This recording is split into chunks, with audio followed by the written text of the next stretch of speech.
ప్రస్తుత ప్రభుత్వం యొక్క తెలివి తక్కువ, అసమర్థ, అవివేక, చెవట విధానాల వల్ల, అర్భకత్వం వల్ల ఈ దరిద్రం మన రాష్ట్రానికి వచ్చింది. ఒకటే మాటలో చెప్పానంటే ఏం కనబడుతుందండి?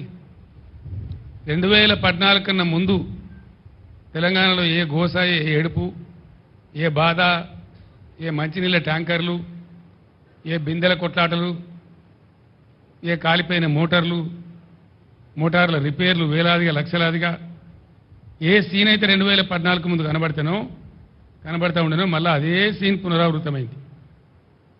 ఎందుకంటే ఈ ప్రభుత్వం అనేకమైనటువంటి అడ్డగోలు హామీలు టెంప్ట్ చేసి పాపం మంచిగున్న వాళ్ళ నోట్లే మట్టి కొట్టింది.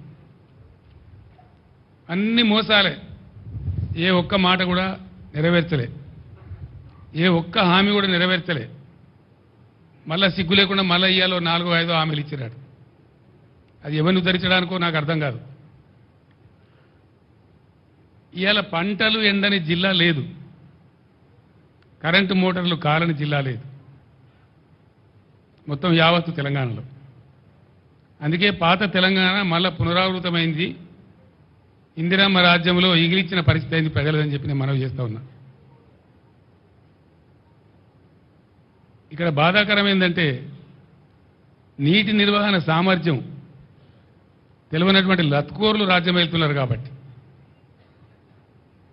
అసమర్థులు చవట దద్దమ్మల రాజ్యంలో ఉన్నారు కాబట్టి ఇవాళ ఈ పరిస్థితి సంభవించింది. ఎందుకు వస్తుందండి ఈ పరిస్థితి? ఇప్పుడు ఆపరేషన్ లేకుండానే మోకాళ్లకు ప్లాస్మా ట్రీట్మెంట్, మీ ఆర్థోపెడిక్ సమస్యలన్నిటికీ రోబోటిక్ టెక్నాలజీ ద్వారా తక్కువ ఖర్చుతో శాశ్వత పరిష్కారం, ఫ్రీ కన్సల్టేషన్, ప్రతి ట్రీట్మెంట్ పై 20% డిస్కౌంట్. ఈ ఆఫర్ కొద్ది రోజులు మాత్రమే, త్వరపడండి. V9 hospitals 9281465842